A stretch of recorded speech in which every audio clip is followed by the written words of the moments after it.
Good morning to all of you. हमारे सारे प्यारे प्यारे बच्चे जिन्होंने अभी सीए का पहला एग्जाम दिया है, फाउंडेशन का पेपर दे के हमारे साथ आज यहां पे अवेलेबल हैं, आगे के प्रोसेस, आगे के जर्नी को कंटिन्यू करने। दोस्तों, मैं उम्मीद करता हूं कि आपका जो फाउंडेशन का पेपर होगा बहुत बढ़िया गया होगा, अच्छा लिख के आए होंगे। आप लोगों ने बहुत मेहनत किया। मैं देखता था टॉपर्स में कि आप लोग अपने टीचर्स के साथ लगे रहते थे, क्योंकि मेरा यह मानना है कि जो बच्चा ये डिसाइड करता है कि हमको सीए करना है, वो एक ऑर्डिनरी बच्चा नहीं होता, वो पैशनेट होता है। और किसी भी काम को करने के लिए बेटा पैशन बहुत जरूरी है। मेहनत तो एक मजदूर भी करता है सवेरे से लेकर शाम तक, लेकिन वो आगे इसलिए नहीं बढ़ता क्योंकि उसके अपने काम का पैशन। तो आप लोग सब पैशनेट हो, सबके पेपर बहुत अच्छे गए होंगे और इंस्टीट्यूट आपका रिजल्ट भी बहुत अच्छा देगा। इसमें कोई भी कहीं से भी कोई डिस्प्यूट और डिफरेंस ऑफ ओपिनियन नहीं है। But the point is what we do during this time, because you will get your result by November first week. आपका जो रिजल्ट आएगा वो नवंबर के फर्स्ट वीक में आएगा, मोस्ट प्रोबेबली नवंबर के फर्स्ट वीक में आपका रिजल्ट आएगा। तो डियर फ्रेंड्स, रिजल्ट तक हम क्या करें? आज अपना 24 सितंबर है और रिजल्ट आएगा फर्स्ट वीक ऑफ नवंबर। तो अराउंड अपने पास अभी 1.5 मंथ्स, मतलब 40 to 45 डेज है।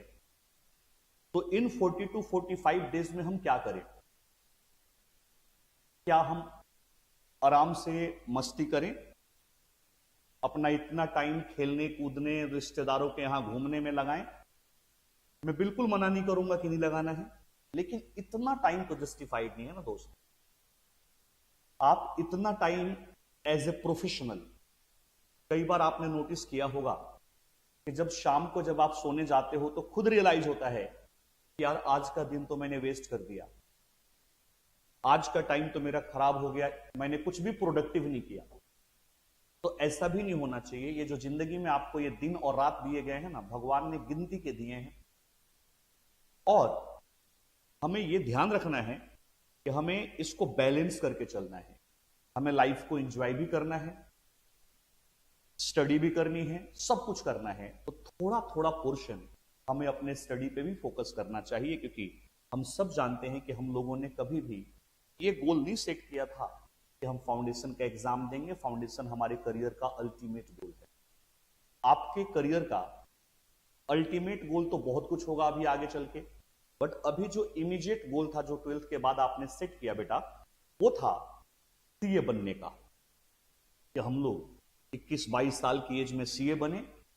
और जो बच्चे 21-22 साल की एज में किसी प्रोफेशनल कैरियर को अचीव कर लेते हैं तो उनके लिए स्काई इज द लिमिट।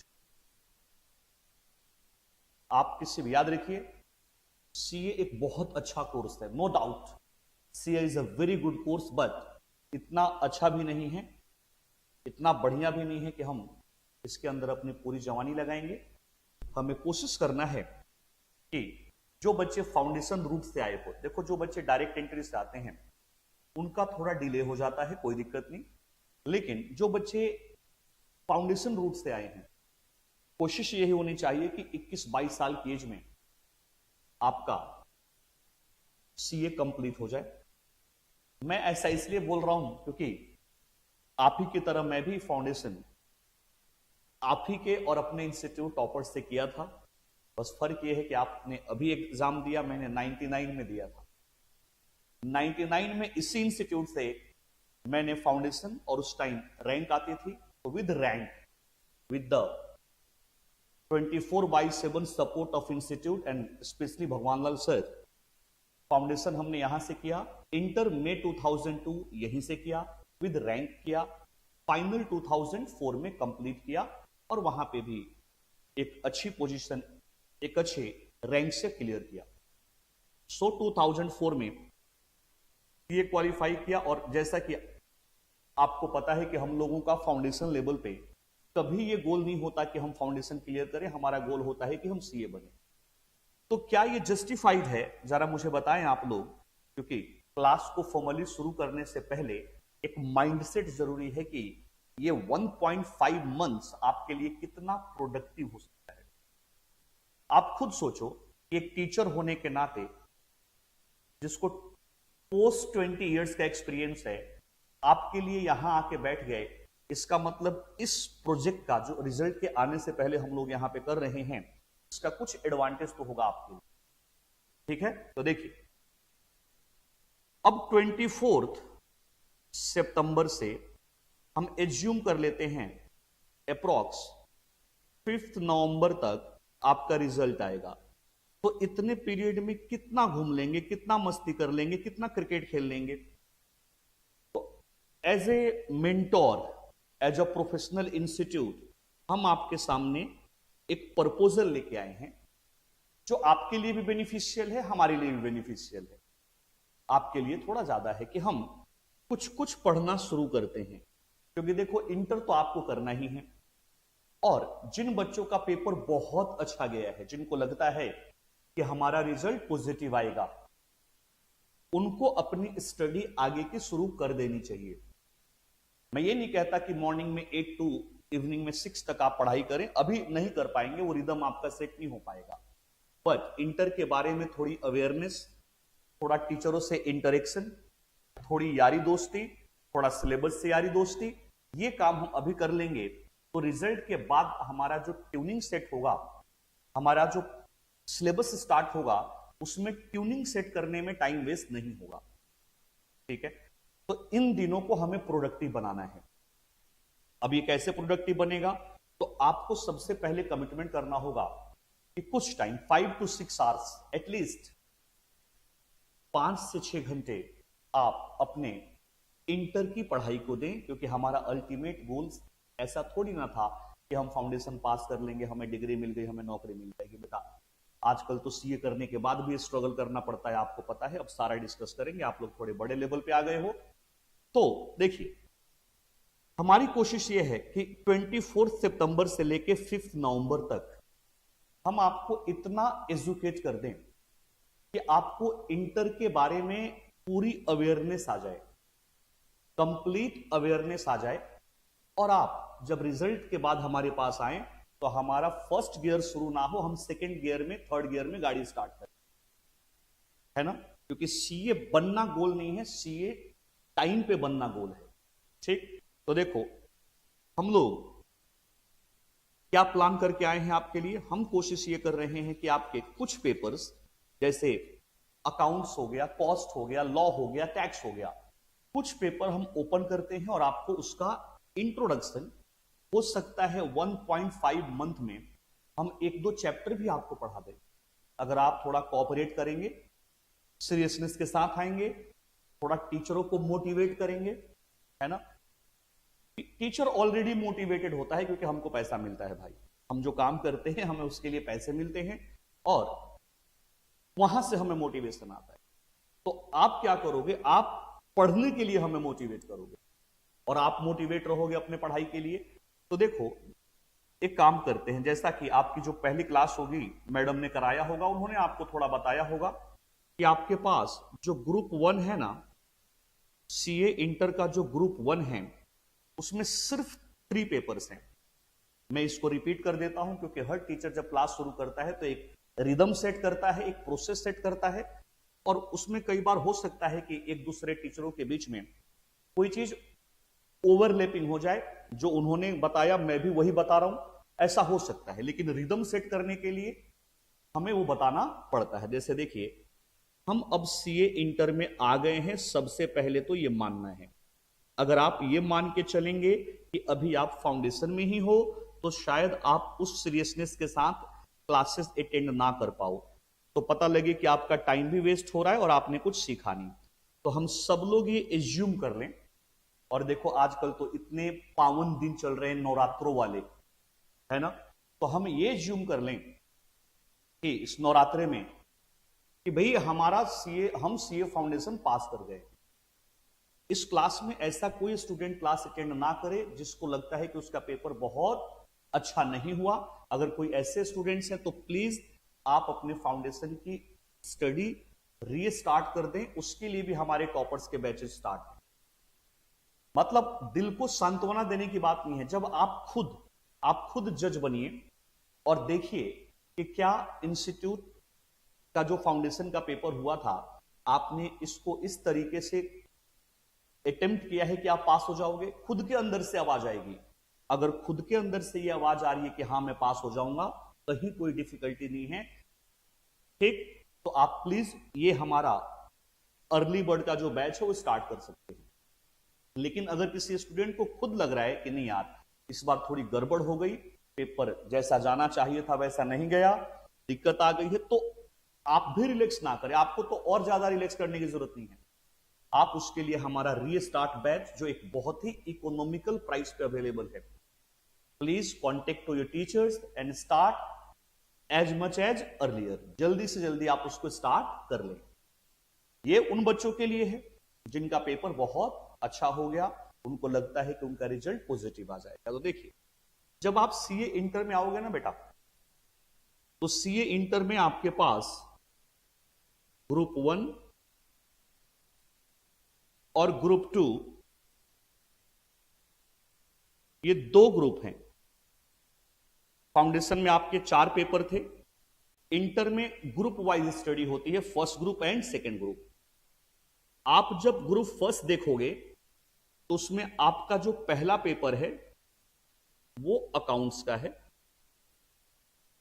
क्योंकि आप चार्टर्ड अकाउंटेंट बनने जा रहे हो तो ऑब्वियस है आपका अकाउंट्स बहुत स्ट्रांग होना चाहिए। तो इंस्टीट्यूट ने सिलेबस ड्राफ्ट करते टाइम खास फोकस किया है अकाउंट्स।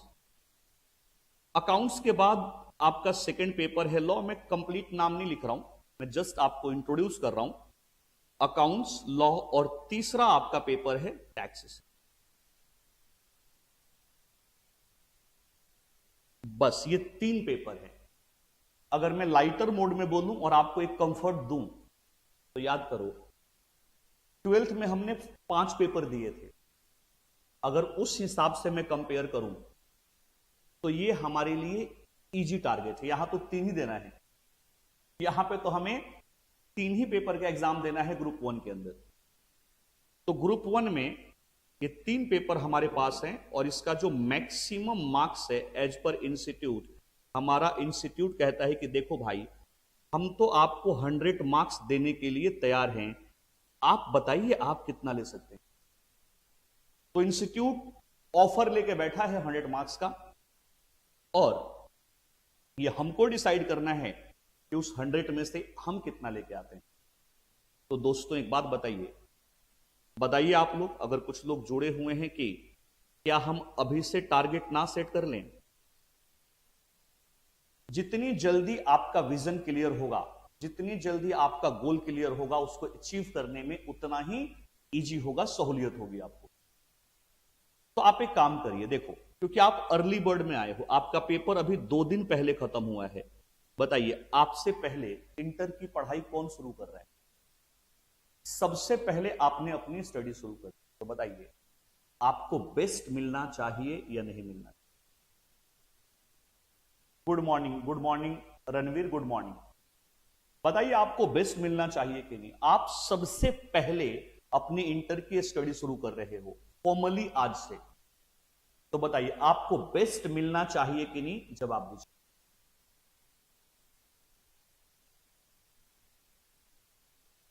आपको बेस्ट मिलना चाहिए, बिल्कुल सही बात है, आपको बेस्ट मिलना चाहिए। तो आप एक काम करो, आप ना घर पे अभी बैठे हो, थोड़ा रिसर्च करो। देखो किसी भी प्रोफेशन में ना, प्रोफेशन के मजे और एंजॉयमेंट वही लोग लेते हैं जो टॉप करते हैं, अच्छी पोजीशन लेके आते हैं। और प्लीज आज से आप लोगों को ना अपना माइंडसेट चेंज करना है कि मैं वीक स्टूडेंट हूं, मेरे तो 12th में इतने मार्क्स आए थे, 10th मार्क्स आए थे। जरूरी नहीं कि आपकी हिस्ट्री के बेसिस पे ही आपका फ्यूचर लिखा जाए। जरूरी नहीं कि आपके हिस्ट्री के बेसिस पे ही आपका फ्यूचर लिखा जाए। आपका फ्यूचर आपके प्रेजेंट के एफर्ट के बेसिस पे ड्राफ्ट हो, ठीक है। तो आप जरूर थोड़ा रिसर्च करो और देखो पिछले 5-6 अटेम्प्ट में, या चलो 5-6 नहीं तो कम से कम पिछले 3 या 4 अटेम्प्ट में सीए इंटर में रैंक कितने मार्क्स पे आती है। ठीक बात है, आप खुद रिसर्च करो और देखो कि रैंक कितने पे आती है। देखो बेटा, आपने सुना होगा सीए इंटर में रैंक होती है, फाउंडेशन में आई थिंक रैंक नहीं होती। फाउंडेशन में रैंक नहीं होती, इंटर में रैंक होती है। रैंक बेसिकली क्या है, इंस्टीट्यूट के द्वारा दिया गया एक इंश्योरेंस पॉलिसी है।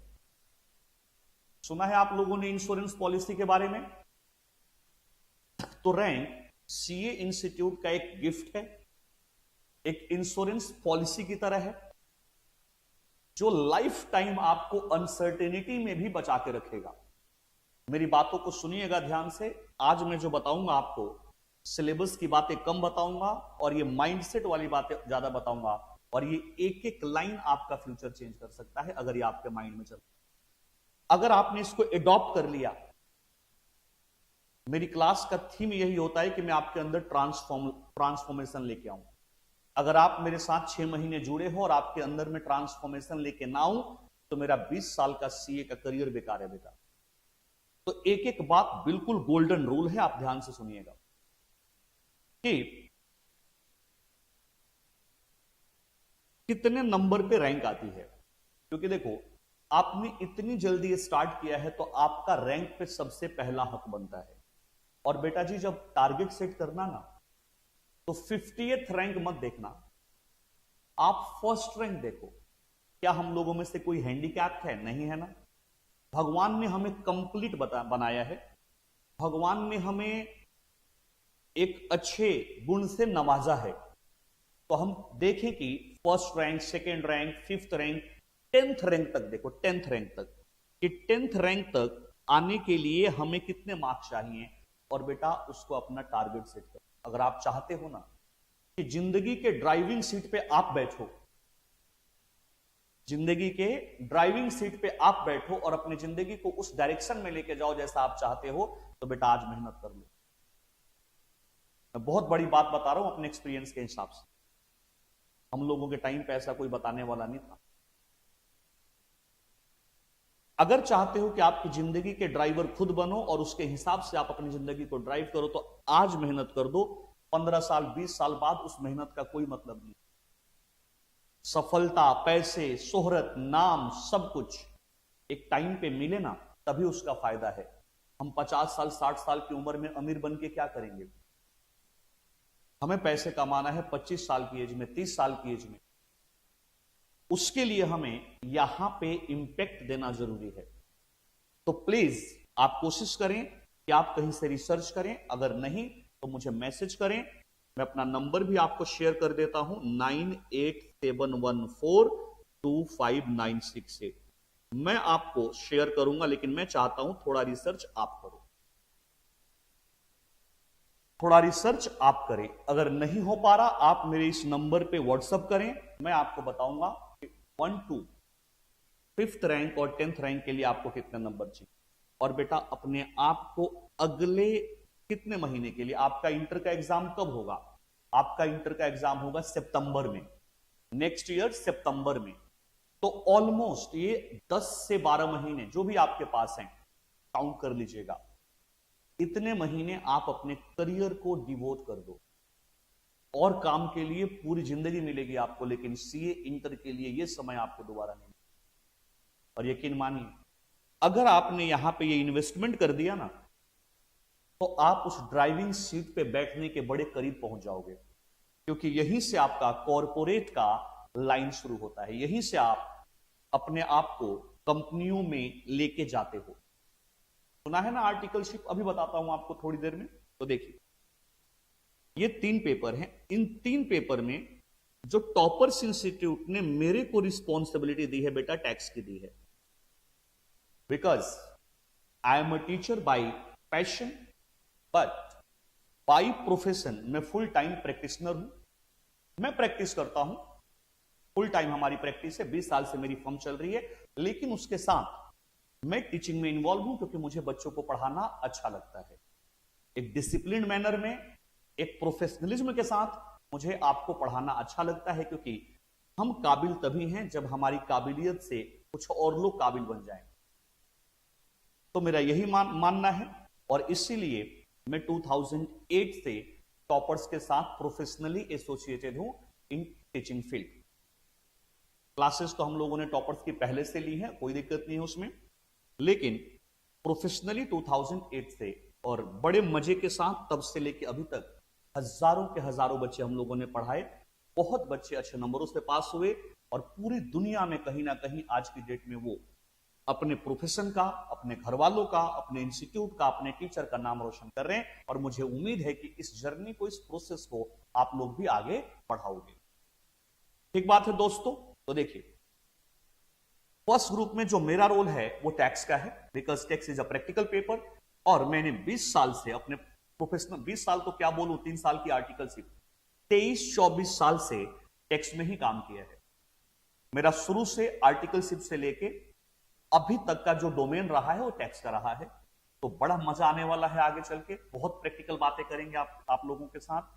मतलब ये पेपर आप लोगों को सुना होगा दोस्तों से कि बहुत कॉम्प्लिकेटेड पेपर है, लेकिन मैं आपको एश्योर करता हूं कि आप किसी भी क्षण, किसी भी पल इस पेपर में मेरे साथ बोर फील नहीं करो। ठीक बात है। तो फर्स्ट ग्रुप में जो मेरा रोल है वो है टैक्सेशन का, मैं आपको टैक्स पढ़ाऊंगा फर्स्ट ग्रुप में।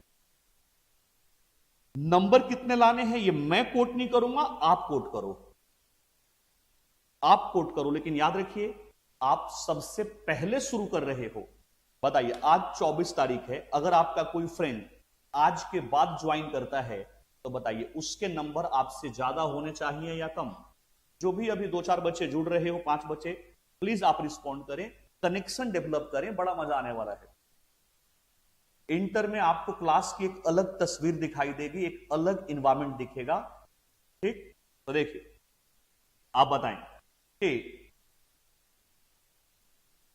Sir where did you do your articleship. मैं सब बताऊंगा, मैं आपको सारी चीजें बताऊंगा सीक्वेंस के साथ। ठीक है, अभी ऑडिट पे आते हैं, जब मैं बता दूंगा तो सारी चीजें बताता चलूंगा आपको। बस आप मुझे एक बात बताइए, मेरे एक क्वेश्चन का जवाब आप लोग पहले दीजिए कि अगर आपने आज से इंटर की पढ़ाई शुरू कर, चाहे एक लाइन ही सीखा आपने, और कोई स्टूडेंट आपका फ्रेंड कल से शुरू करता है, तो आपके नंबर ज्यादा होने चाहिए या उसके होने चाहिए? We will score best, yes, that's why I am asking you.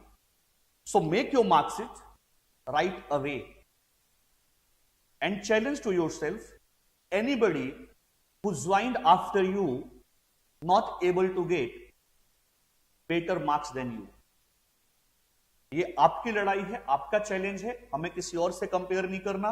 ये हमारा अपना कमिटमेंट होना चाहिए कि यार अगर मैंने इंटर की पढ़ाई सबसे पहले स्टार्ट की है तो मेरे से बेहतर किसी के नंबर नहीं हो सकते, और वो आप यहां सेट करोगे, लेकिन बेंचमार्क किसको बनाओगे?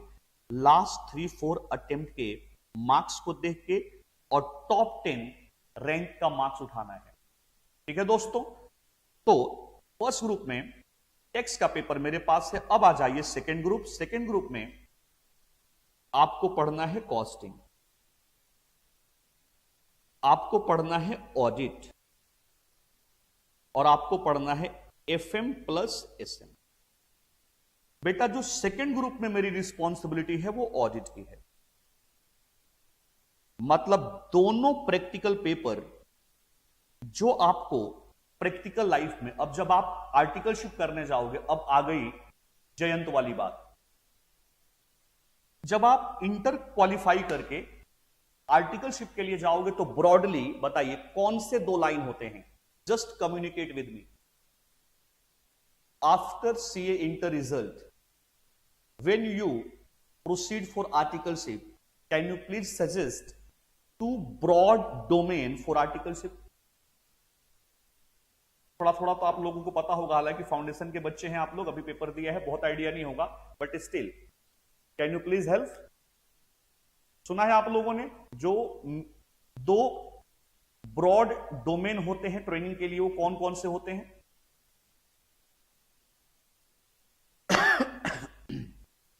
जो 2 डोमेन होते हैं बताइए।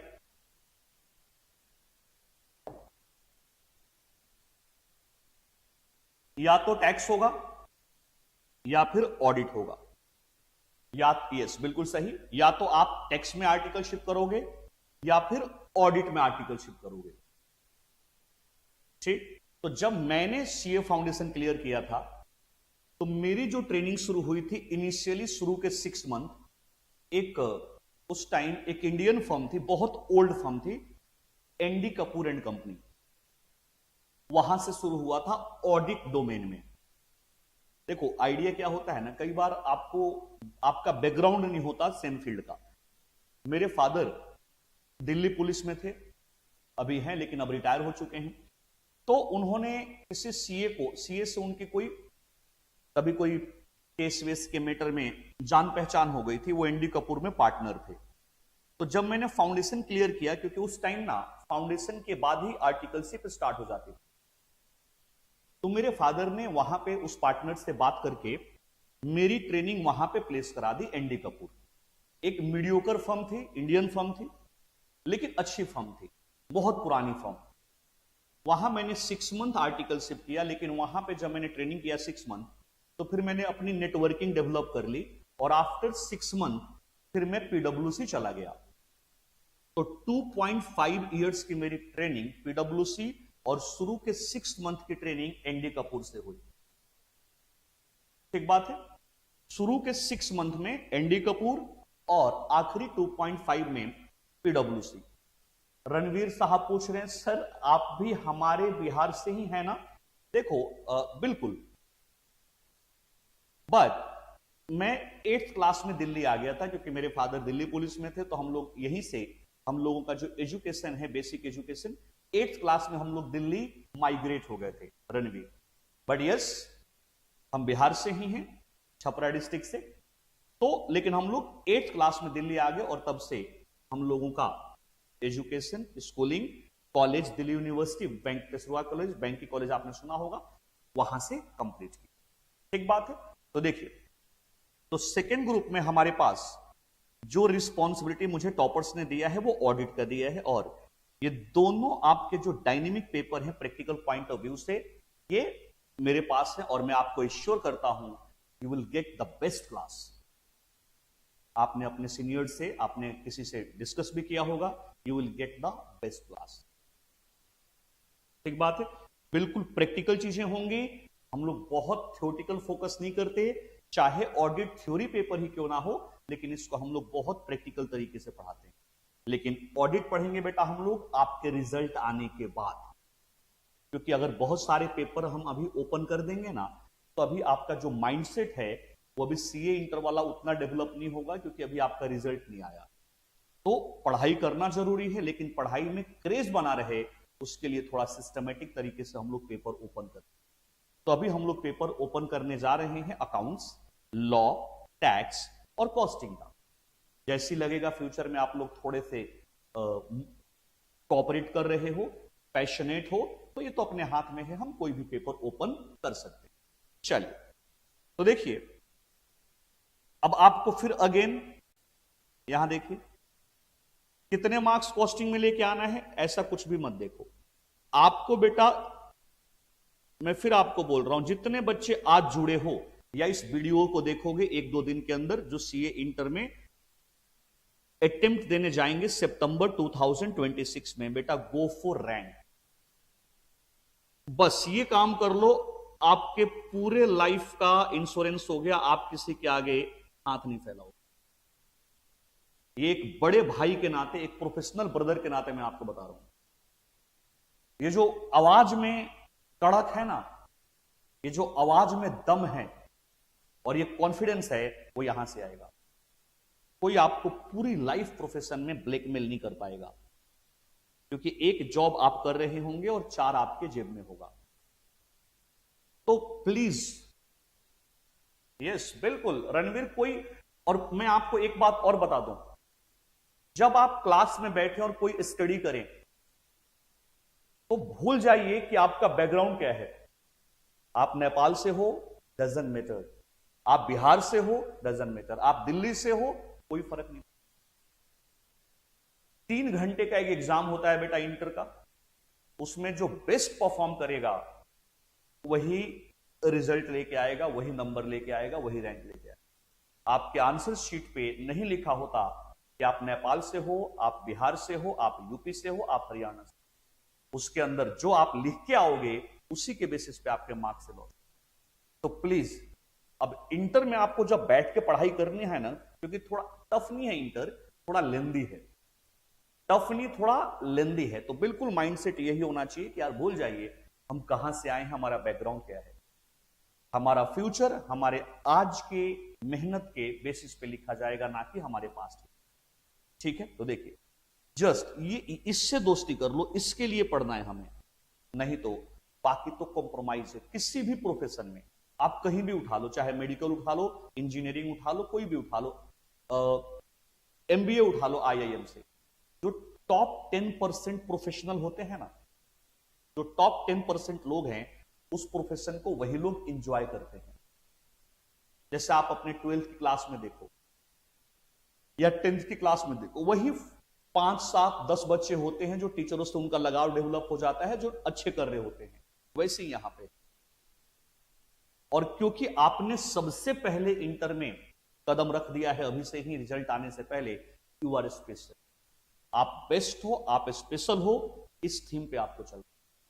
तो गो फॉर रैंक, और याद रखिएगा रैंक सिंगल ग्रुप में नहीं आती है, ये पता होगा आपको। रैंक सिंगल ग्रुप का एग्जाम देने में नहीं आती है, आपको बोथ ग्रुप के एग्जाम देने होते हैं। तो अगर आपको कोई सजेस्ट करे कि आपको सिंगल ग्रुप देना है, तो प्लीज आप कोशिश करना, उनको कन्विंस करने की कोशिश करना कि आप बोथ ग्रुप एक साथ दोगे।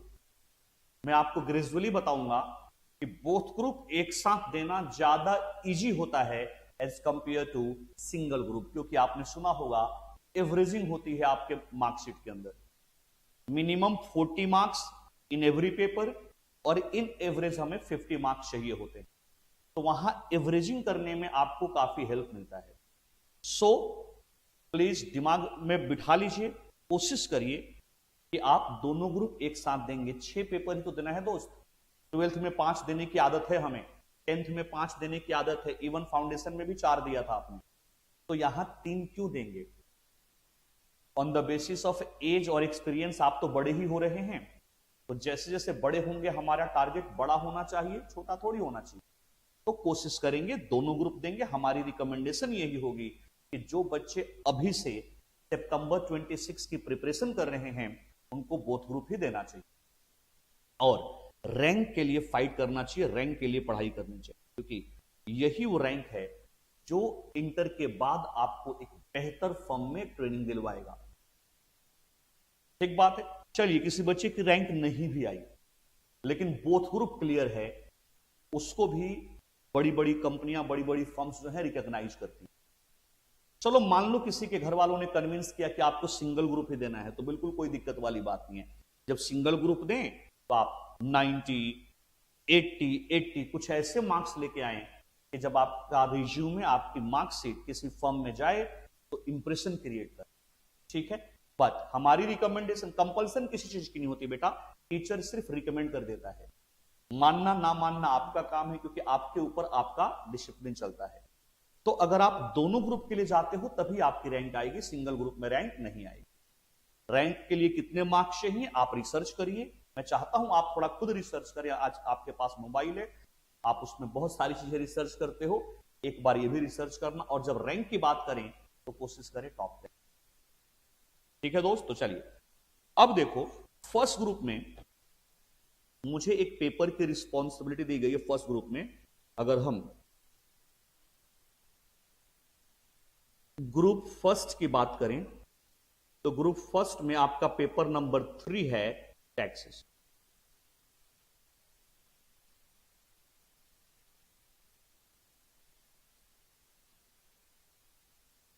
Paper number 3 taxes. टैक्सेशन में मैक्सिमम मार्क्स जैसा मैंने आपको बताया था, मैक्सिमम मार्क्स 100, और हमारे इंस्टीट्यूट ने इस टेक्स्ट के सिलेबस को, कंटेंट को 2 पार्ट्स में डिवाइड कर दिया, क्योंकि हमारा इंस्टीट्यूट चाहता है कि जैसे ही आप इंटर पास करें और आर्टिकलशिप ट्रेनिंग करने जाएं, तो आपको इतनी नॉलेज होनी चाहिए कि आप क्लाइंट के पास जाके उस नॉलेज को अप्लाई कर पाएं। तो एक आपको बोला गया पढ़ने के लिए इनकम टैक्स, इनकम टैक्स ये आपके सिलेबस में 50 मार्क्स का है।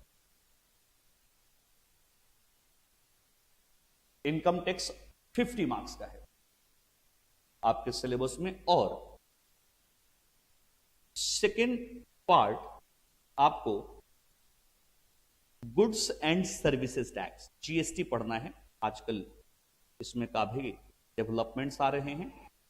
तो गुड्स एंड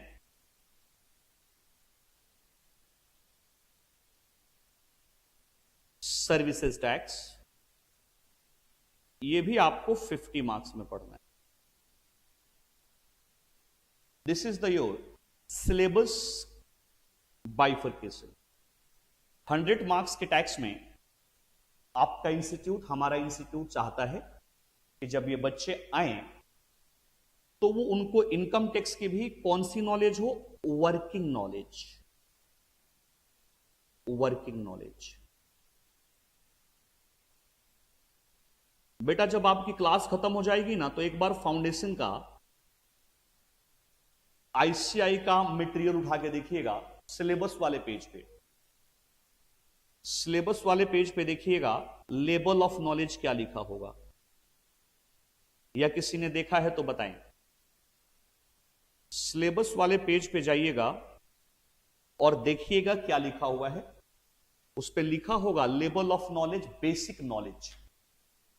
फाउंडेशन का आप सीए इंस्टीट्यूट का मटेरियल उठाइएगा, सिलेबस वाले पेज पे जाइए और उस पे देखिएगा लेवल ऑफ नॉलेज, वहां पे मेंशन किया होगा बेसिक नॉलेज। सो जब आप फाउंडेशन का एग्जाम दे रहे थे, बेसिकली क्या है, फाउंडेशन का एग्जाम एक एंट्रेंस एग्जाम है, एक एंट्रेंस एग्जाम है जिससे इंस्टीट्यूट ये चेक करता है कि जो कैंडिडेट सीए करने आ रहा है वो एक सीए के लिए परफेक्ट रॉ मटेरियल है या नहीं। तो ये मत सोचना कि फाउंडेशन पास हो गया बच्चा, जब फाउंडेशन पास करके आता है ना, तो क्योंकि बच्चे तो बच्चे ही होते हैं, उनको एक ऐसा एरोगेंस आता है, अरे यार दुनिया बोलती थी इतना मुश्किल है, इतना मुश्किल है, हमने तो 2 महीने की पढ़ाई में कवर कर लिया। याद रखिए, रियल में आपका जो फाउंडेशन का एग्जाम है वो सीए का एग्जाम ही नहीं है। सीए का रियल एग्जाम तो इंटर और फाइनल है। फाउंडेशन तो सिर्फ एक एंट्रेंस एग्जाम है जहां पे आप ये प्रूफ करते हो you are a serious candidate for CA, आप एक अच्छे रॉ मटेरियल हो सीए बनने के लिए। तो वहां पे ना आपसे जो इंस्टीट्यूट की एक्सपेक्टेशन है वो है बेसिक नॉलेज, बेसिक नॉलेज की। लेकिन जब आप इंटर में आते हो तो यहां पे चेंज हो जाता है वर्किंग नॉलेज, मतलब यहां पे आपको थोड़ा डिटेल में पढ़ना है। सर क्या सिलेबस में चेंज होगा अगले साल से? अभी बताएंगे आपको, चिंता ना करें। वर्किंग नॉलेज जब आप फाइनल में चले जाओगे जब आप फाइनल में जाओगे सॉरी, तो वहां पे इसकी जगह लिखा होगा एक्सपर्ट नॉलेज। तो फाउंडेशन में थे तो वहां क्या मेंशन किया हुआ है, बेसिक नॉलेज। इंटर में वर्किंग नॉलेज और फाइनल में एक्सपर्ट नॉलेज। लेकिन हमारे पास 24 आवर्स हैं, चाहे इंटर हो, फाइनल हो, चाहे फाउंडेशन। तो हमें आगे चल के थोड़ा अपने टाइम को और बेहतर तरीके से मैनेज करना है, क्योंकि लेवल चेंज हो रहा है तो टाइम नहीं बढ़ रहा है। तो यहां पे वर्किंग नॉलेज है, मतलब थोड़ा यहां पे एप्लीकेशन बेस्ड स्टडी ज्यादा होगी। चलो रणवीर का ये क्वेश्चन ले लेते हैं। सर क्या सिलेबस, देखो सिलेबस में कोई चेंज नहीं है। अभी तो सिलेबस चेंज हुआ है, सिलेबस अभी चेंज हुआ है, लास्ट ईयर ही तो 2024 में आई थिंक चेंज हुआ है।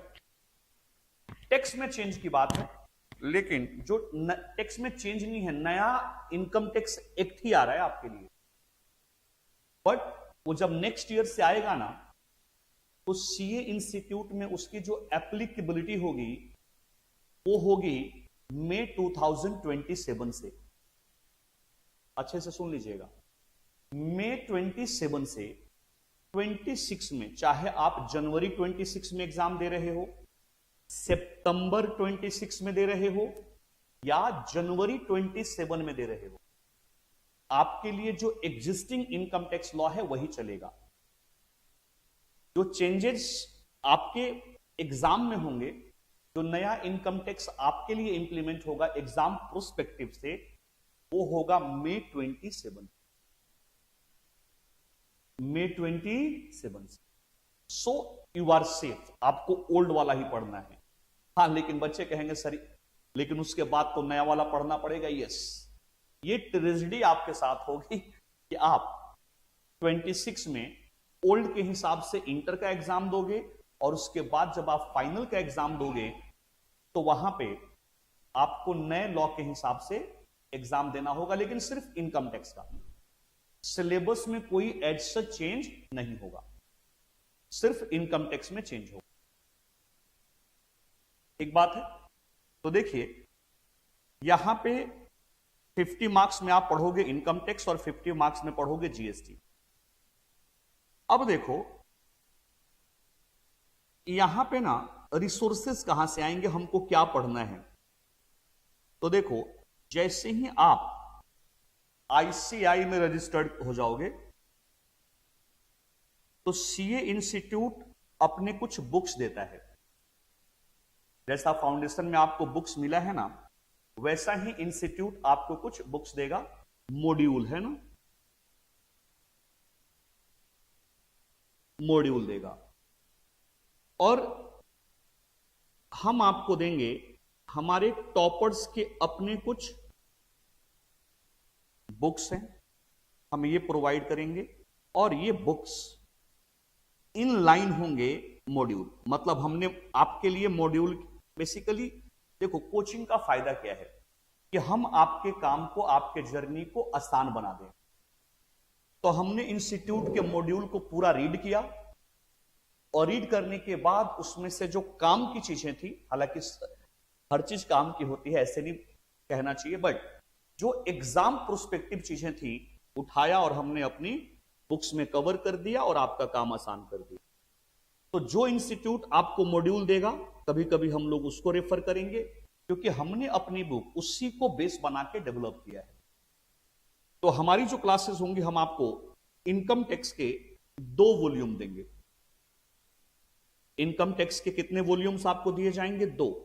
टेंशन मत लो, आप कहोगे सर 50 नंबर के 2 वॉल्यूम। यस बेटा, फर्स्ट ग्रुप में टैक्स आपका सबसे लेंदी पेपर है। आपको पता है आपका जो इंस्टीट्यूट का स्टडी मटेरियल है वो भी 2300-2400 पेज का है टैक्स का, सबसे लेंदी है। मैं लेंदी यूज कर रहा हूं, टफ यूज नहीं कर रहा हूं। बहुत इंटरेस्टिंग है टैक्स हमारा, लेकिन लेंदी है। तो हम आपको एज इंस्टीट्यूट 2 वॉल्यूम देंगे, वॉल्यूम फर्स्ट और वॉल्यूम सेकेंड।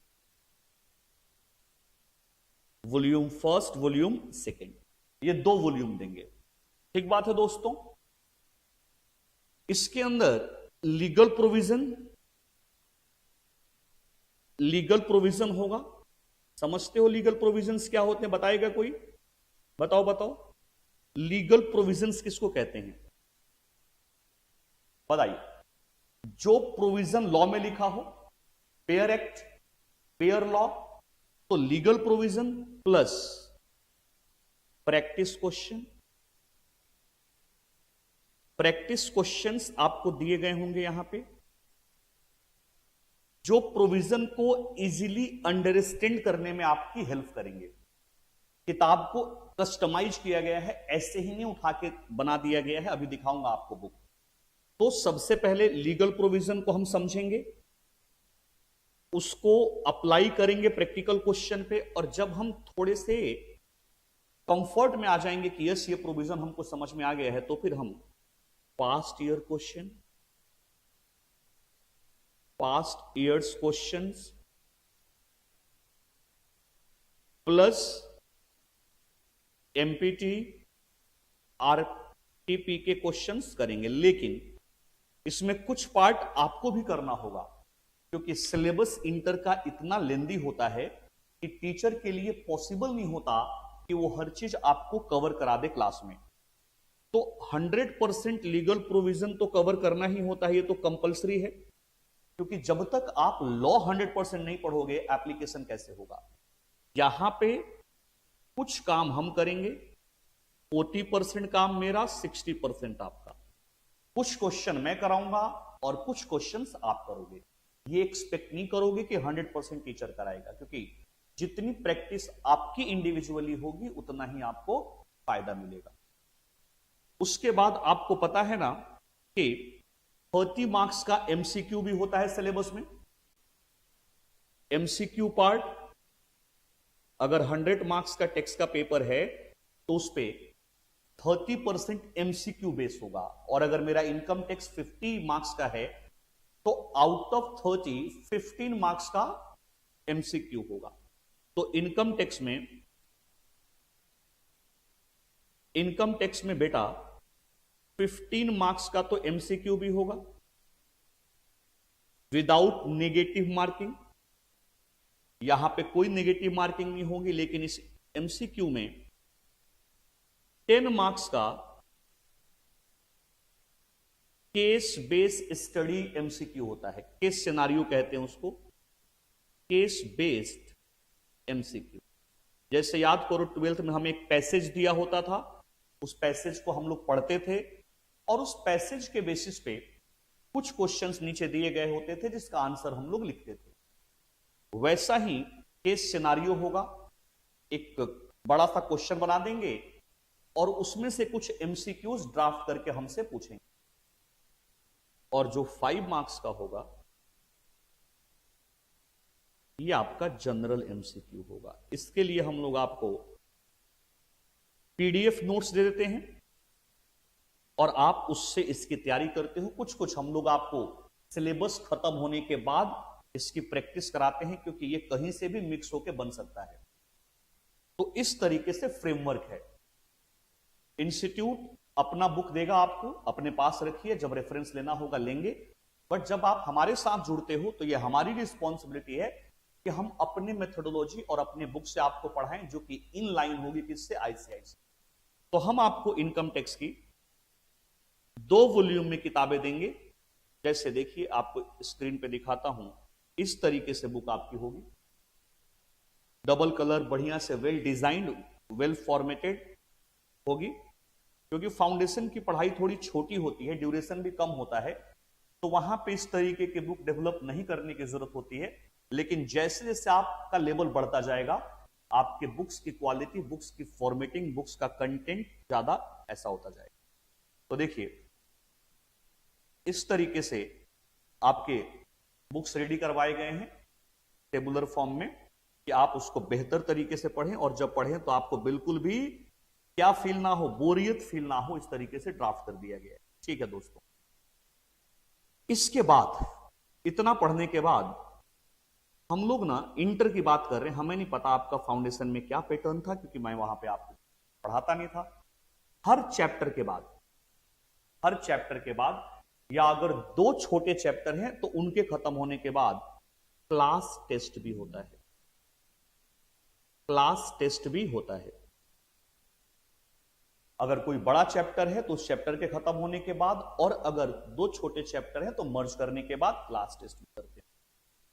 इस पे इवेल्युएशन करते हैं, बच्चों के मार्क्स आते हैं, बच्चे अपना इवेल्युएशन करते हैं, उसके बेसिस पे टीचर से डिस्कस करते हैं।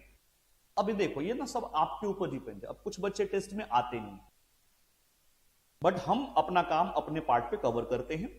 तो टेस्ट में आप आएंगे, टेस्ट अटेंड करेंगे, उसी को तो इवेल्युएट करके पता लगेगा कि आप प्रेजेंटली कहां खड़े हो, और फिर उसके ऊपर हम आगे काम करेंगे। जब सिलेबस खत्म हो जाता है तो उसके बाद हमारे मॉक टेस्ट होते हैं 100 मार्क्स के, जिसमें आप उसी प्रेशर में, उसी टाइम पे और उसी फॉर्मेट में एग्जाम आके देते हो, फेस टू फेस और ऑनलाइन मोड में, जो भी आपको कन्वीनियंट होता है। हमारी जो क्लास होती है बेटा टॉपर्स में, फेस टू फेस भी होती है, ऑनलाइन भी होती है। आप रिकॉर्डेड फॉर्मेट में भी खरीद सकते हो, जैसे लाइव आप लोग जुड़े हो वैसे भी कर सकते हो, और दिल्ली में रहते हो, दिल्ली में आके पढ़ना है तो फिर आप लोग फेस टू फेस भी कर सकते हो। मतलब हिंदुस्तान में टीचिंग के जितने मोड होते हैं वो सारे मोड आपको यहां पे मिल जाएंगे।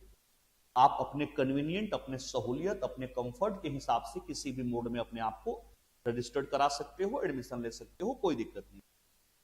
तो ये हमारा मेथड होता है पढ़ने का। उसके बावजूद भी अगर बच्चों को लगता है कि सर ये एडिशन वो एडिशन, तो हम लोग उसको कस्टमाइज करते चलते।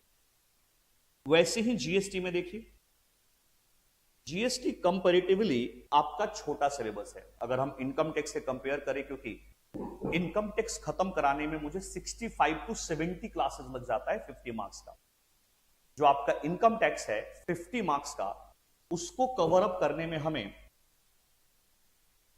65 टू 70 क्लास, लेकिन जब हम जीएसटी की बात करते हैं तो अप्रॉक्स 35 क्लास में ये खत्म हो जाता है। मतलब as compare to income tax, GST हमारा सिंपलर पार्ट है, इसमें कम पढ़ना होता है, तो इसीलिए इसमें आपको सिर्फ सिंगल वॉल्यूम, एक वॉल्यूम में किताब आपको मिलेगी, एक वॉल्यूम आपको यहां पे मिलेगा। मतलब वॉल्यूम कहना ही बेकार है, इसको हम ऐसे बोल सकते हैं single book.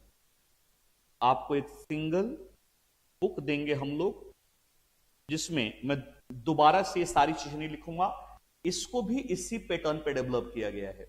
Legal provision, practical question, past year questions, और ये अपने आप में सिंगल बुक ही काफी है आपके हर सिचुएशन को कवर करने के लिए। अब जैसे देखिए, जो अपनी जीएसटी की किताब है वो तो और भी मस्त आपके लिए डेवलप की गई है, क्योंकि वो सिंगल बुक है, कोई दिक्कत नहीं। देखिए मल्टी कलर विद डायग्राम्स, आप लोगों ध्यान से अगर देखेंगे, देखिए प्रॉपर काम करके उस फॉर्मेट में आपके लिए डेवलप किया गया है, जो आपको पढ़ने में आसान हो, इंटरेस्टिंग लगे। आप स्क्रीन पे देख सकते हैं।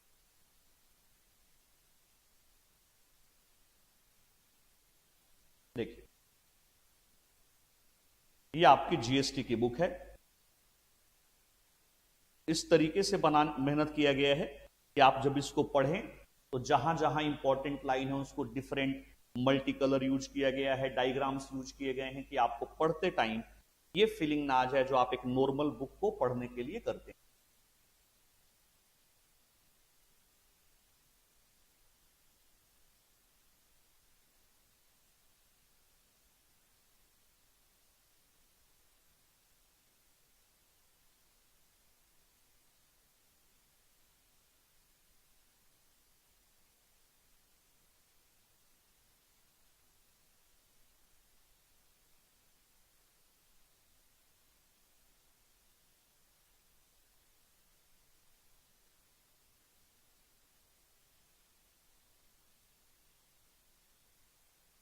देखिए कई बार इंटरेस्ट क्रिएट करने के लिए कुछ ऐसे लोगों की फोटोग्राफ्स भी यूज कर दी गई है कि क्लास का जो माहौल है वो बोर ना हो, इंटरेस्टिंग बना रहे। क्लास का जो इन्वायरमेंट है, क्लास का जो एटमोस्फेयर है, वो थोड़ा सा फ्रेंडली बना रहे, इंटरेस्टिंग बना रहे। तो कुछ लोगों को भी वहां पे इंट्रोड्यूस किया गया है और इनको लिंक करके हम लोग पढ़ते हैं, जिससे कि आपका सब्जेक्ट मैटर इजी हो। ठीक बात है। तो हम लोग सिंगल बुक, जीएसटी और अगेन एमसीक्यू का आप लोगों को क्या मिल जाएगा, पीडीएफ मिल जाता है। कुछ बच्चे प्रिंट करना चाहते हैं, यहां फेस टू फेस पढ़ते हैं तो प्रिंट भी हम लोग अरेंज कर देते हैं, कोई दिक्कत नहीं। तो इस तरीके से आपका सिलेबस है। इनकम टैक्स 50 मार्क्स और जीएसटी 50 मार्क्स। टेस्ट का, क्वेश्चन प्रैक्टिस का वही पैटर्न है जो हम लोग इनकम टैक्स के लिए फॉलो करते हैं।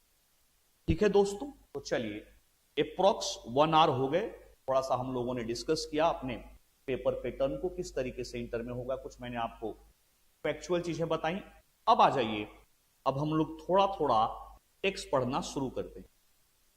चलिए, इनकम टैक्स तो बाद की बात है, जीएसटी तो बाद की बात है, दोनों के साथ जुड़ा हुआ है टैक्स। तो आप मुझे ये बताइए टैक्स है क्या, क्या समझते हैं आप टैक्स से? क्योंकि इनकम टैक्स तो बाद में हमें पढ़ना ही है, गुड्स एंड सर्विसेज टैक्स तो पढ़ना ही है, लेकिन हमारे बच्चों को यह भी तो मालूम हो टैक्स होता क्या है। बताइए आप में से कोई भी, what is tax? What is tax? किसको कहते हैं टैक्स?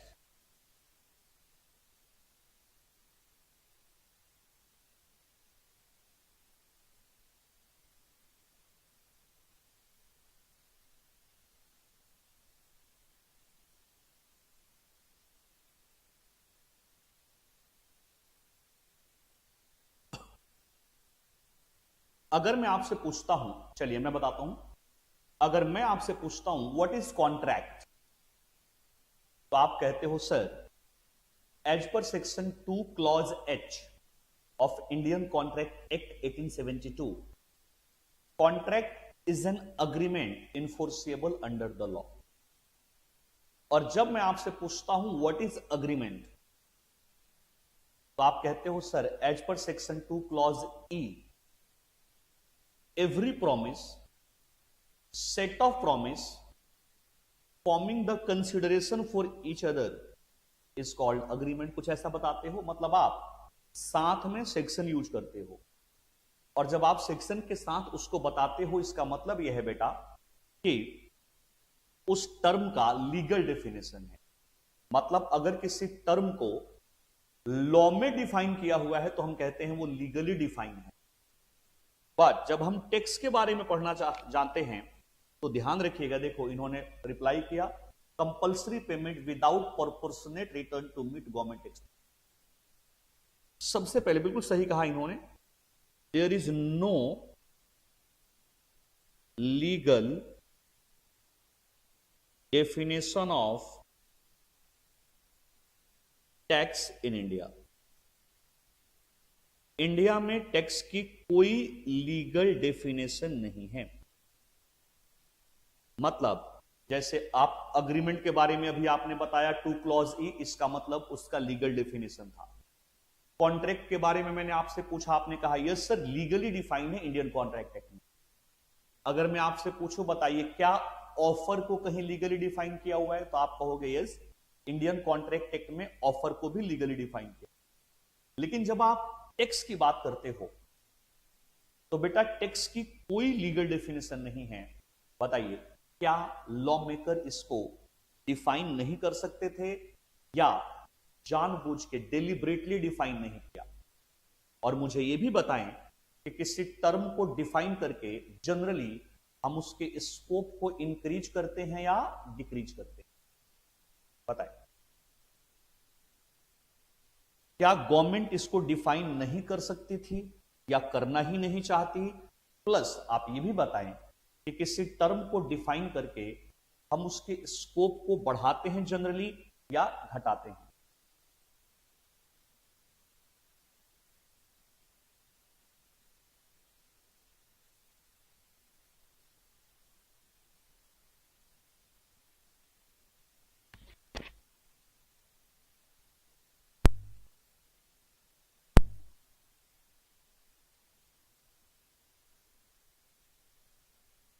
चलिए, एक बालक ने बोला घटाते हैं। बिल्कुल, जैसे मान लो लाइटर नोट पे एक बात बताता हूं। मान लो आप अपने पापा के साथ कभी मार्केट गए और पापा ने बोला बेटे क्या खाओगे, और आपने कहा मैं समोसे खाऊंगा, और दूसरे बच्चे ने बोला कुछ भी खिला दो। तो कुछ भी में हो सकता है समोसे से बेहतर मिल जाए, लेकिन जैसे ही आपने डिफाइन कर दिया समोसा तो फिर आपको क्या मिलेगा? समोसा। तो हमारे जो लॉ मेकर है ना, उन्होंने जानबूझ के टैक्स को डिफाइन नहीं किया, क्योंकि अगर वो टैक्स को डिफाइन कर देते तो बताइए रिकवरी में प्रॉब्लम आती ना।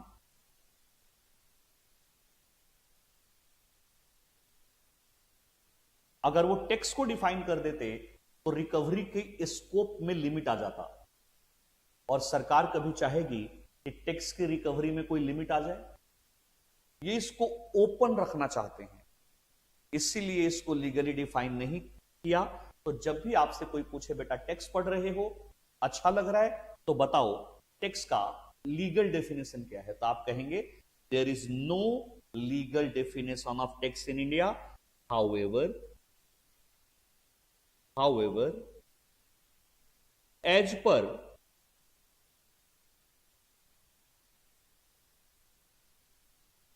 Honorable Supreme Court of India, however, as per Honorable Supreme Court of India, tax is a compulsory fees. Tax is a compulsory fees charged by government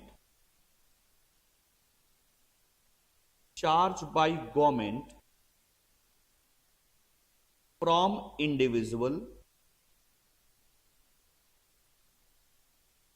and legal entities. Law में कहीं पे tax को define नहीं किया गया, मतलब there is no legal definition of tax in India. However एक Supreme Court ने किसी जजमेंट में, किसी केस में टैक्स को कुछ ऐसे डिफाइन किया था और इसी डेफिनेशन को लेके हम आगे बढ़ते हैं। इसी को इंडिया में आज फॉलो किया जाता है। Tax is a compulsory fee. Tax is a compulsory fee. कौन चार्ज करेगा? गवर्नमेंट जी चार्ज करेंगे। किससे चार्ज करेंगे? Individual and legal entity. तो आपको बेटा ये लाइन ध्यान रखनी, there is no legal definition of tax in India, however as per honourable Supreme Court, tax is a compulsory fee charge by government from individual and legal entity. अब आइए discuss करते हैं। Tax is a compulsory fees. और बताइए कोई fees कब charge करता है? जब वो हमको कोई रिसोर्स शेयर करता है, गुड्स सर्विस शेयर करता है। बताइए क्या गवर्नमेंट हमें कोई सर्विस देती है? क्या गवर्नमेंट हमें कोई सर्विस देती है? क्योंकि हम फीस किसको देते हैं? आप अगर टॉपर्स को फीस दे रहे हो तो ऑब्वियस सी बात है टॉपर्स आपसे कुछ शेयर करता होगा, कोई नॉलेज शेयर करता होगा, सर्विस देता होगा, कोई गुड सप्लाई करता होगा। तो मुझे एक बात बताइए, ये फीस किसके बदले में गवर्नमेंट हमसे चार्ज करती है? क्या गवर्नमेंट हमें कोई गुड्स या सर्विस देती है? यस, गवर्नमेंट हमारे लिए रोड बनाती है, गवर्नमेंट हमारे लिए डिफेंस की सर्विस देती है, एजुकेशन की सर्विस देती है, मेडिकल सपोर्ट देती है, मेडिकल की सर्विस देती है। लेकिन बताइए गवर्नमेंट के पास पैसा कहां से आएगा? क्या गवर्नमेंट कोई रिवेन्यू जनरेटिंग एंटिटी है? क्या गवर्नमेंट कोई प्रॉफिट मेकिंग एंटिटी है? The answer is no. Government कैसे चलती है? By the people for the people. हम लोग गवर्नमेंट सिलेक्ट करते हैं और वो हमसे टैक्स लेके हमारे ऊपर खर्च कर देती है। कालिदास ने टैक्स के बारे में कहा था कि जैसे सूरज भगवान धरती से मॉइस्चर लेके धरती पे रहने वाले लोगों को प्रकाशित करते हैं, जैसे सूरज भगवान धरती से मॉइस्चर लेके धरती को प्रकाशित करते हैं, वैसे ही टैक्स गवर्नमेंट लेके जिन लोगों से लेती है उनको प्रकाशित करती है, उनके लाइफ स्टाइल को चेंज करती है, उनको सहूलियत देती है। तो बताइए सरकार कहां से पैसे लेके आएगी? जब हमारे को सर्विस दी जा रही है तो सरकार पैसे भी तो हमसे लेगी। आपने फाउंडेशन के लॉ में पढ़ा होगा क्वासी कॉन्ट्रैक्ट, है ना? क्वासी कॉन्ट्रैक्ट आपने पढ़ा होगा। क्या होता है क्वासी कॉन्ट्रैक्ट?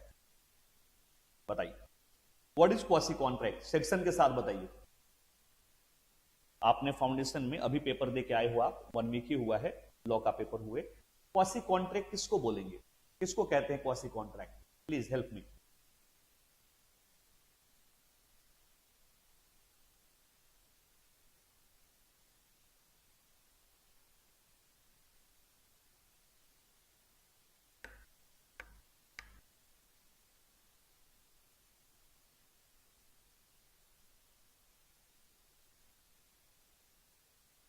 बताइए क्वासी कॉन्ट्रैक्ट किसको कहेंगे? मैं वेट कर रहा हूं आपके आंसर का, बताइए किसको कहते हैं क्वासी कॉन्ट्रैक्ट?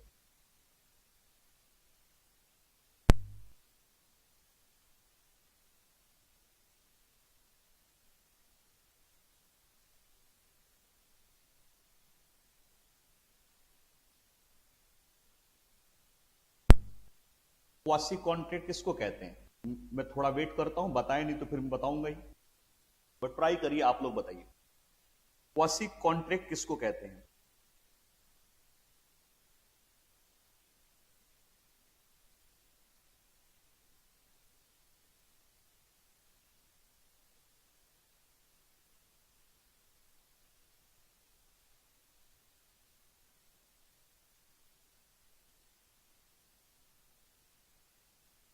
कि अगर आपने, हाँ यस, थोड़ा हम लोगों का जो नेट है ना, आपके और हमारे बीच में टाइमिंग गैप है सर। सेक्शन 68 से 72 में क्वासी कॉन्ट्रैक्ट के प्रोविजन है। Okay, it is done by the court to protect the parties interested in certain implied in law.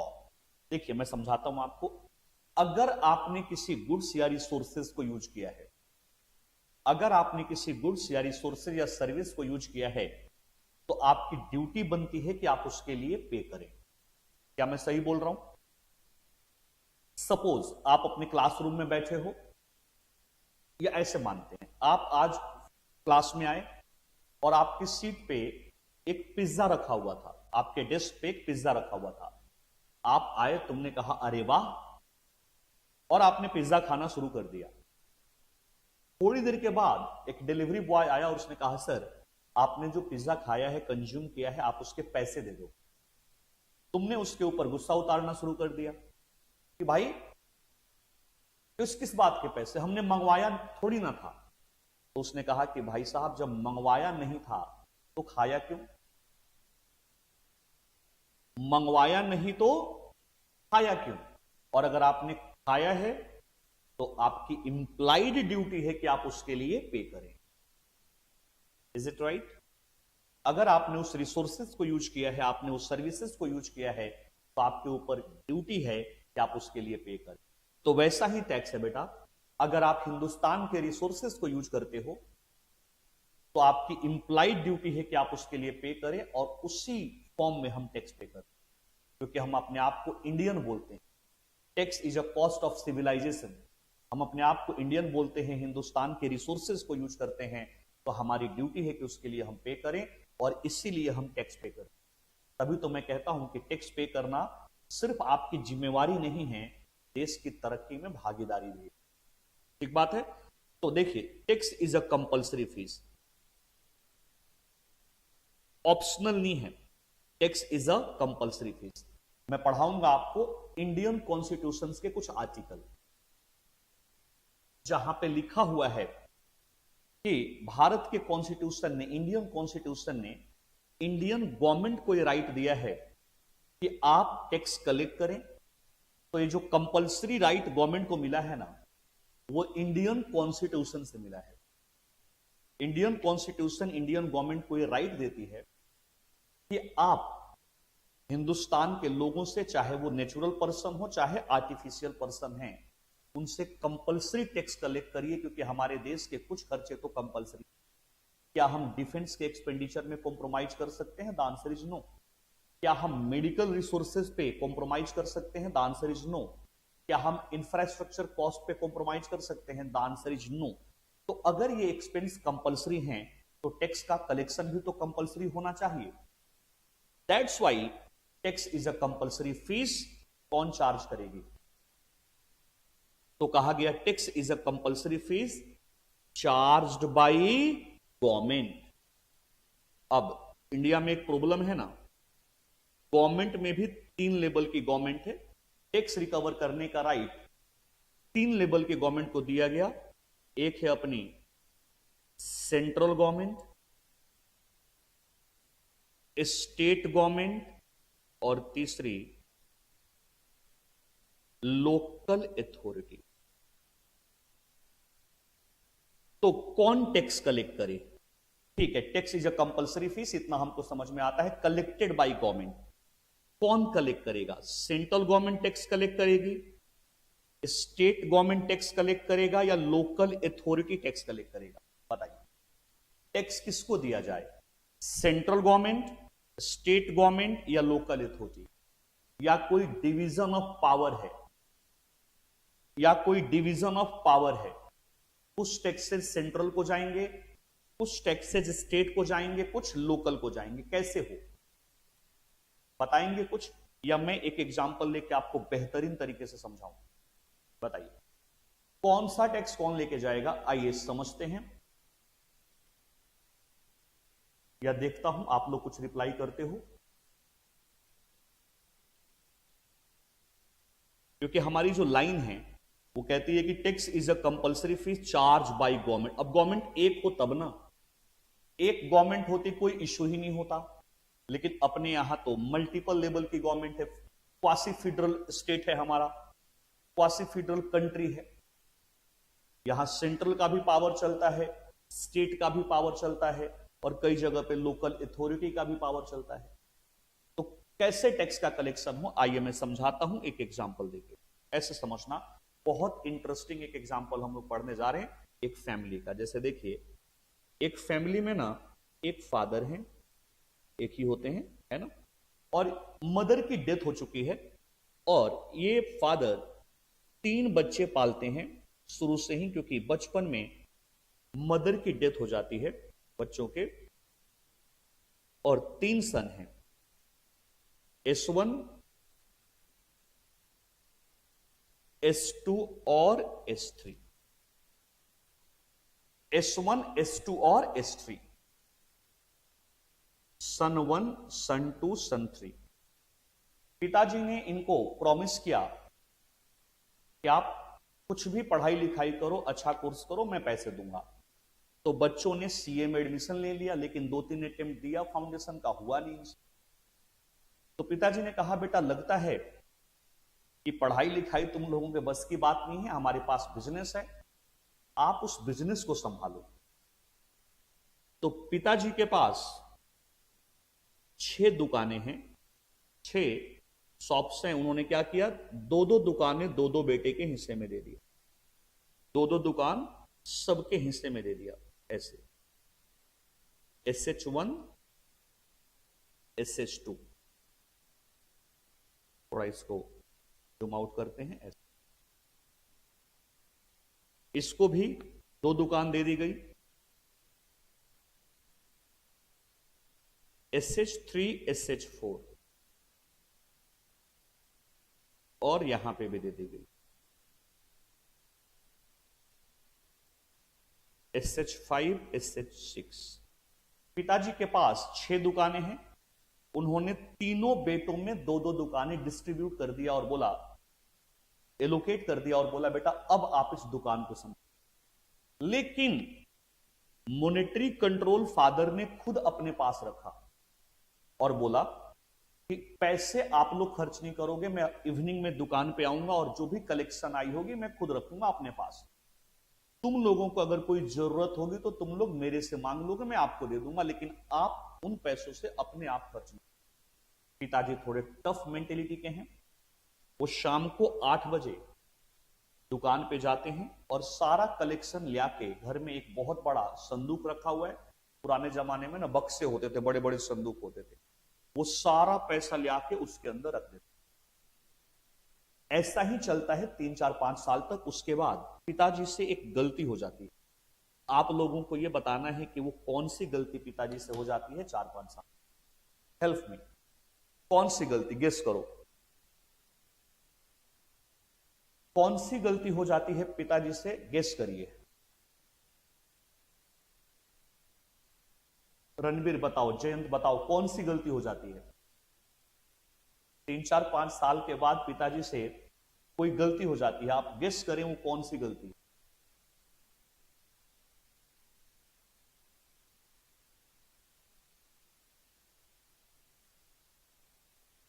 Guess करिए वो कौन सी गलती फादर से हो जाती है?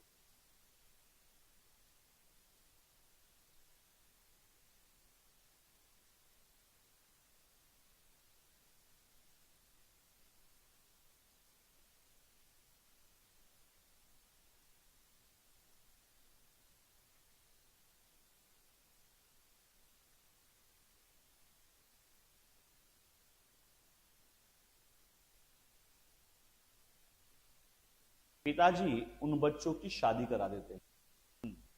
ये गलती हो जाती है, पिताजी उन बच्चों की शादी करा देते हैं और जब शादी होती है तो 3 नए मेंबर घर में आते हैं, तीनों की शादी एक ही मंडप में करवा देते हैं। उसके बाद 3 नए मेंबर घर में आते हैं और इस घर की हालत देख के वो कहते हैं यार ये तो गलत है। हमारे हस्बैंड सवेरे से लेकर शाम तक दुकान पे मेहनत करते हैं और शाम को ये भाई साहब जाके सारी रिकवरी अपने पास कर लेते हैं, सारी रिकवरी कर लेते हैं, ये तो गलत है। हमारे पति लोगों को भी तो कुछ पैसा मिलना चाहिए, कुछ हक मिलना चाहिए। तो वो अपने हस्बैंड को कहती है कि एक काम करना, आप लोग ना आज जब दुकान से आओगे तो घर के टेरिस पे, छत पे आना, कुछ डिस्कशन करना है। शाम को तीनों आते हैं और चले जाते हैं खाना खाने के बाद टेरिस पे।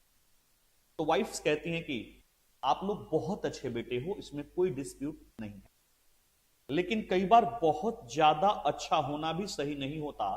सोचिए, कल आप लोगों की अब शादी हो गई है, आपके कुछ पर्सनल खर्चे होंगे, हमारे कुछ पर्सनल खर्चे होंगे और हर खर्चे के लिए पिताजी के आगे हाथ फैलाना क्या अच्छा लगता है? आप लोग पिताजी से बात करो कि पिताजी कुछ पैसे आप लोगों को भी दिया कर, चलो आपके तो फादर हैं, आप लोग तो मांग लोगे, लेकिन हम लोगों को अगर कोई एक्सपेंस की जरूरत हो, कुछ खर्चा करना हो, हम पिताजी से कैसे मांगेंगे? हमें ऑड लगेगा। तो अब पिताजी को थोड़ा समझाइए कि कुछ पैसे आप लोगों को भी दिया करें, क्योंकि अब आपकी शादी हो गई है, आप लोगों के कुछ प्राइवेट खर्चे होते हैं। बीवियों की बात सुन के हस्बैंड ने कहा बात तो ये सही कह रही है, तो लेकिन पिताजी से कहे कौन, इतनी हिम्मत कहां से आए?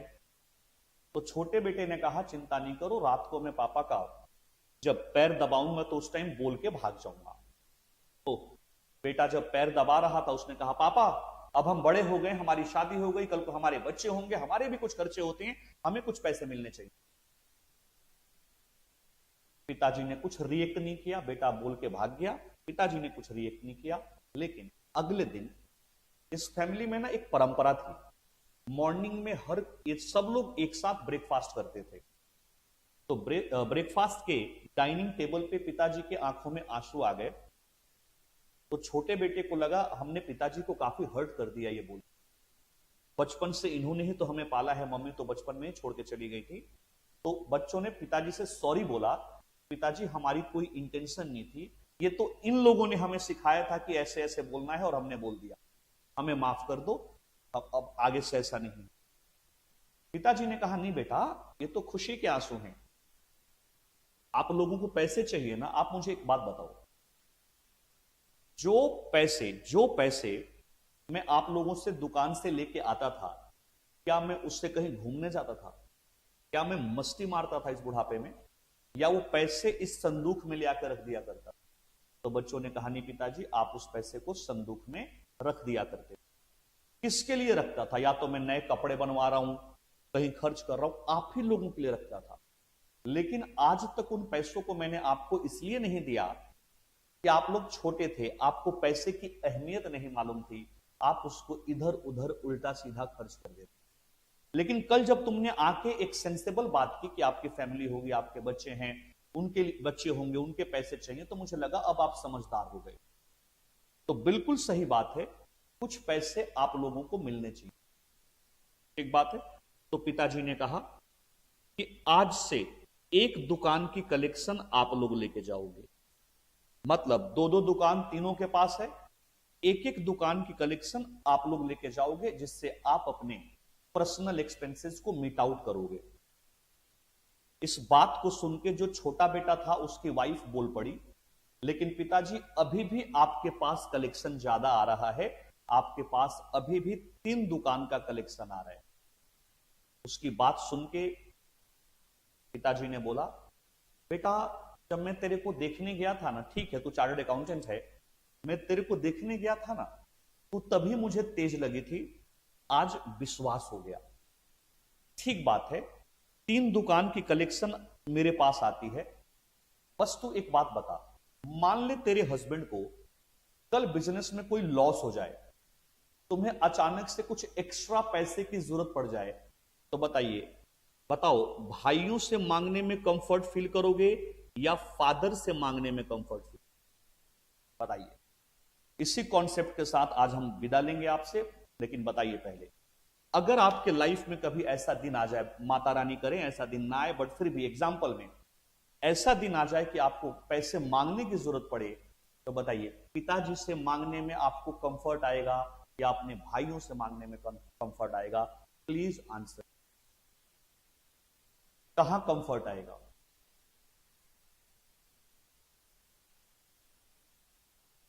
पिताजी से पैसे मांगने में या ब्रदर से मांगने में कंफर्ट आएगा? बताइए। और मैं तब की बात बोल रहा हूं जब आप मैरिड हो चुके होंगे, जब आपकी शादी हो चुकी होगी, आपके ब्रदर की शादी हो चुकी, आपके ब्रदर भी मैरिड हैं, आप भी मैरिड हो। बताइए, उस टाइम ये कंफर्ट कहां से आएगा? आप अपने फादर से फुल अथॉरिटी से पैसे मांगने में कंफर्ट फील करोगे या ब्रदर से? Please answer me fast.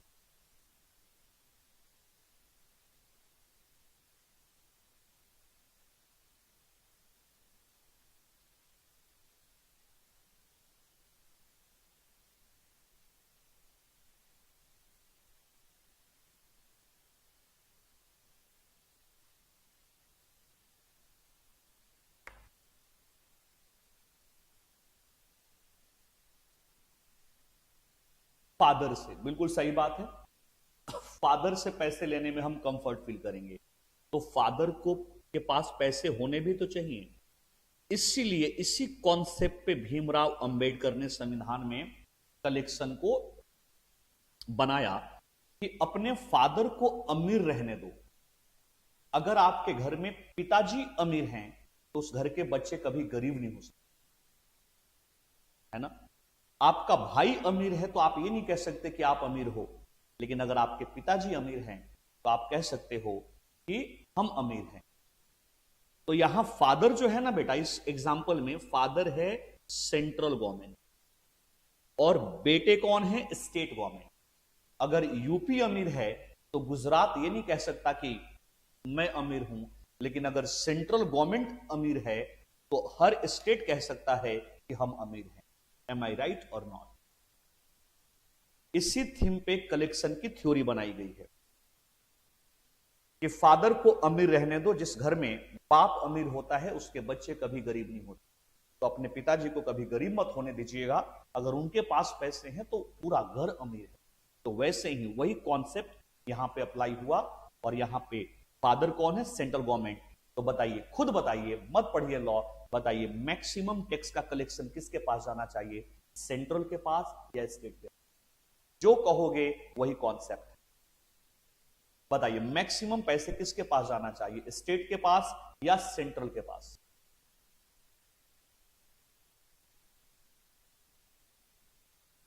बताइए। जो कहोगे वही लॉ है, अपना लॉ खुद बनाओ।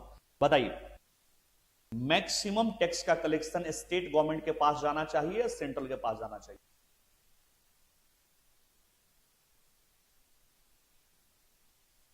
बताइए, जल्दी बताइए। सेंट्रल, बिल्कुल यही कॉन्सेप्ट है। इसीलिए हिंदुस्तान में मैक्सिमम टैक्सेस पढ़ेंगे हम लोग नेक्स्ट क्लास में।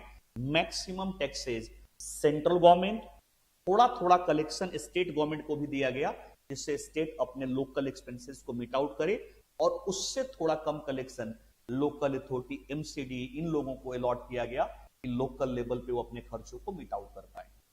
तो मैक्सिमम टैक्स का कलेक्शन इंडिया में कौन करता है? सेंट्रल गवर्नमेंट करता है, या करना भी चाहिए? करना भी चाहिए। तो मैक्सिमम टैक्स का कलेक्शन सेंट्रल गवर्नमेंट, थोड़ा सा कलेक्शन, मतलब थोड़ा कम कलेक्शन स्टेट गवर्नमेंट, और उससे भी कम कलेक्शन लोकल अथॉरिटी करता है। This is the way.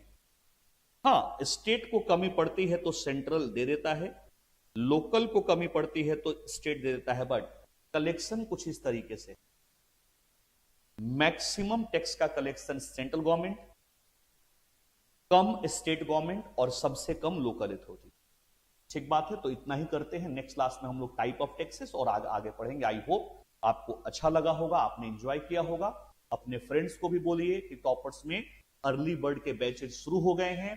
वो अपना टाइम वेस्ट ना करे। और देखो यूट्यूब पे तो कोई भी आके फ्री में ज्वाइन कर सकता है, यहाँ तो आई थिंक कोई कॉस्ट लगते भी नहीं है। तो बताइए आप एक I think yes 1 hours 25 minutes मेरे साथ थे, कुछ तो सीखा होगा आपने। तो अगर थोड़ा टाइम इन्वेस्ट करके आप कुछ सीख लेते हो, थोड़ा टाइम स्पेंड करके आप कुछ सीख लेते हो, तो इसमें कहां बुराई है। और रिजल्ट आने से पहले बहुत सारी चीजें आप ऐसे सीख जाओगे जिससे कि आपको लीड मिल जाएगा रिजल्ट के बाद, और आपका सिलेबस जल्दी खत्म होगा। और सिलेबस जल्दी खत्म होगा तो रिवीजन के टाइम ज्यादा मिलेंगे, आप अपने पेपर की बेहतर तैयारी कर सकते। ठीक बात है बच्चों, थैंक यू वेरी मच। और फिर हम लोग मिलेंगे नेक्स्ट क्लास में परसों सेम टाइम। थैंक्स।